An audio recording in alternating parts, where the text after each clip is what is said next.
Memória dos Trabalhadores da Petrobras, depoimento de Jaime Fernandes Eiras, entrevistado por Miriam, Urucu, 3 de julho de 2003. Realização Museu da Pessoa. Entrevista MTP 206.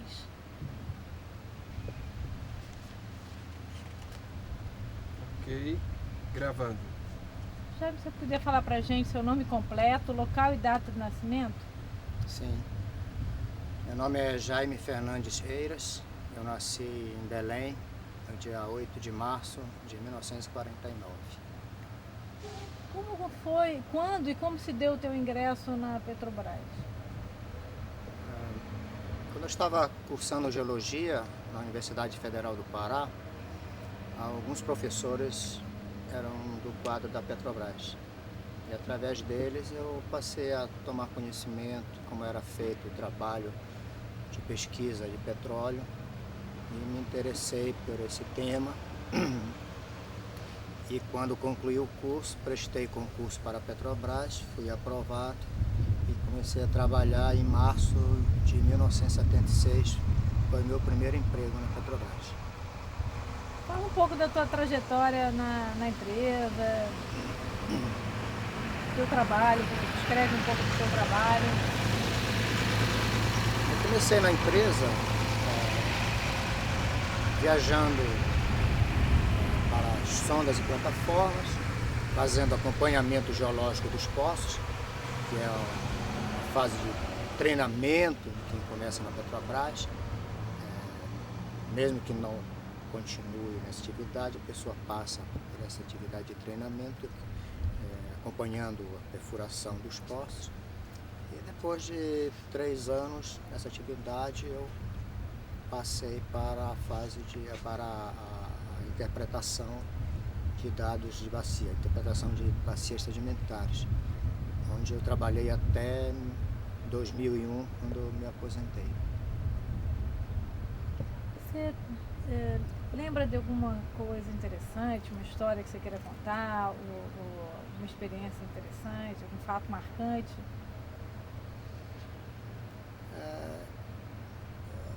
Há várias passagens assim marcantes, mas o que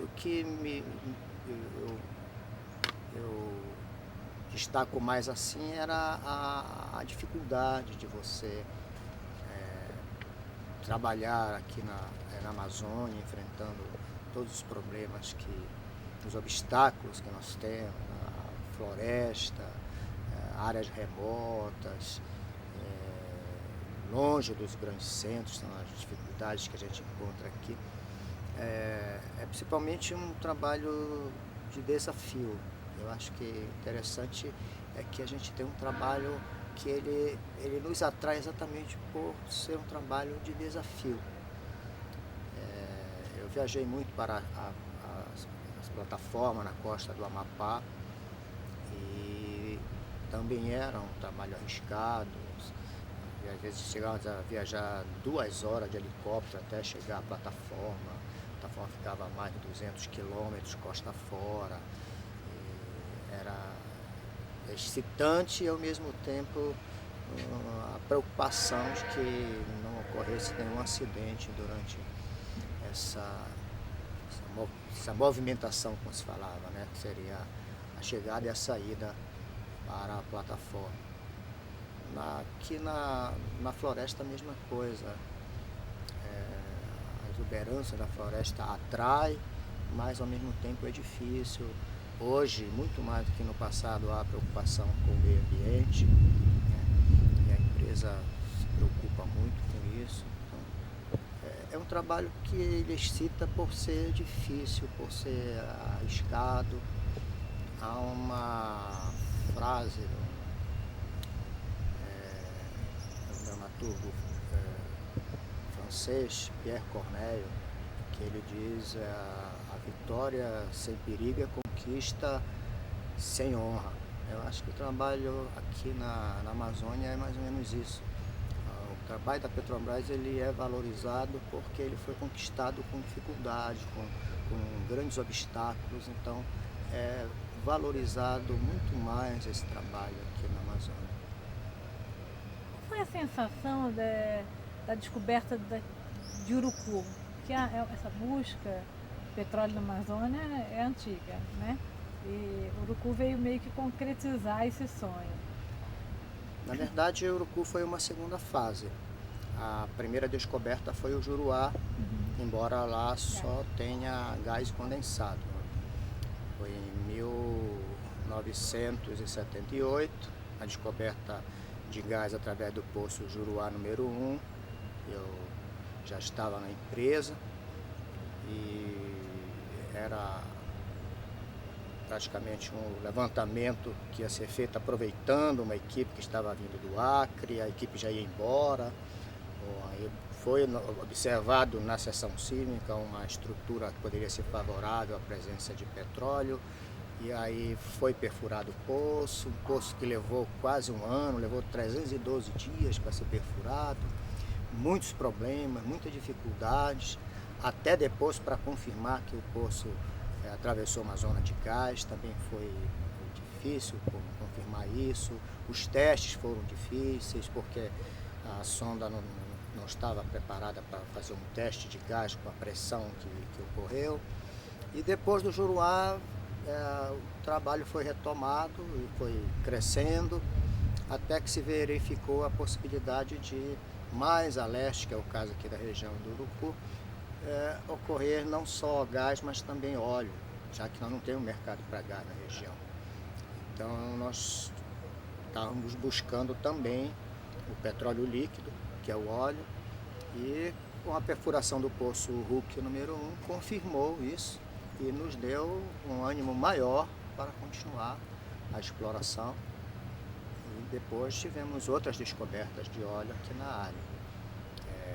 A quantidade de gás é muito maior que a do óleo, mas essa descoberta do Urucu, ela favoreceu a que os investimentos tivessem retorno para serem reaplicados na região.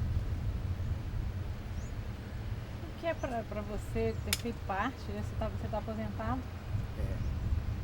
dessa empresa, né? De ter ajudado a construir a empresa e ter ajudado no desenvolvimento do país, da região e do país? Uma coisa interessante é que o trabalho de pesquisa de petróleo ele é feito por etapas. Tem uma etapa da aquisição dos dados geofísicos, depois vem a interpretação, o processamento dos dados, a interpretação dos dados, a proposição de perfuração de poços, vem a perfuração de poços, a avaliação dos poços, confirmando a descoberta, e depois vem a delimitação do campo. E esse processo foi um processo normal aqui. Quando nós recebíamos o dado para ser interpretado, esse dado já havia sido adquirido por outras equipes no campo, já havia sido processado nos computadores, e o que nós recebíamos eram as seções sísmicas, que é como se fosse uma radiografia do subsolo, em que nós vemos as camadas que podem ser favoráveis a conter petróleo. A partir dali nós fazemos os mapas sísmicos e geológicos sem necessariamente vir na área. Então eu participei desse trabalho, da proposição da perfuração de poços, das descobertas, mas eu não conhecia aqui a região. Eu vim conhecer o Juruá em 1982, 14 anos após a descoberta. Embora eu trabalhasse com a área, mas eu trabalhava com o dado de subsolo. O Urucu foi descoberto em 86, começou a produzir em 88 e eu só vim conhecer o Urucu em 1994. Porque eu conhecia o Urucu das estações sísmicas e dos mapas, eu não conhecia aqui a região.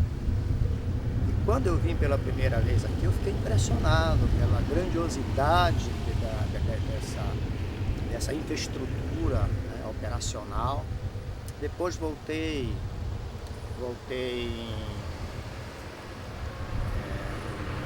a última vez que eu estive aqui foi em 2001 e me impressionou também porque a gente vê que cada vez mais essa estrutura está crescendo, a produção está se mantendo e então impressiona cada vez que a gente vem. E esse conhecimento através das sessões, até hoje eu fiz uma comparação, é como se você conhecesse uma pessoa através de fotos e depois de vários anos você passa a conhecer a pessoa pessoalmente. A mesma coisa foi aqui, eu conhecia toda a região, na palma da minha mão, mas através das sessões sísmicas, através dos mapas geológicos, mapas geofísicos, eu não conhecia o dado de superfície. Porque as rochas que contêm o petróleo, elas estão sob superfície, elas não afloram aqui. Aqui nós temos uma cobertura mais nova. E só através da tecnologia, da aquisição sísmica e através dos poços é que se conhece o dado de subsuperfície. O que você acha desse projeto de contar a história da empresa pela visão dos seus trabalhadores? O que você acha que está participando desse projeto? Olha, eu acho que foi uma iniciativa muito boa, porque esse projeto está valorizando o ser humano. Eu atualmente estou na Universidade Federal do Pará, num programa de preparação de recursos humanos, ou seja, a valorização do ser humano. As descobertas de petróleo, algumas pessoas dão muita importância, muita ênfase à tecnologia e esquecem de valorizar o ser humano. Na semana retrasada eu participei de um congresso de pesquisa e desenvolvimento em petróleo no Rio de Janeiro e o diretor de exploração da Petrobras, geólogo Guilherme Estrela, disse que o que diferencia as companhias de petróleo é o conhecimento. E o conhecimento, quem detém o conhecimento são as empresas através dos seus técnicos, dos seus empregados. Isso mostra que a empresa, através do seu diretor de exploração, através desse projeto, está valorizando o ser humano. Eu gosto de citar um geólogo americano que viveu 96 anos. Ele participou das descobertas de grande parte do óleo e do gás dos Estados Unidos, trabalhou com gerenciamento de projetos, trabalhou com preparação de recursos humanos, e é o Wallace Everett Pratt, e que ele dizia que o recurso natural mais valioso é a mente humana. E ele diz também que o óleo está na mente dos homens. Ou seja, são com ideias que se descobre o petróleo. A tecnologia, a máquina ela não cria, a máquina ela processa o dado existente. A criatividade ela é inerente ao ser humano. E quando o Pratt dizia que o óleo está na mente dos homens, ele quis dizer que o homem, a criatividade humana é que permite que se descubra onde está o petróleo. Muito obrigada pelo depoimento. Muito obrigado também.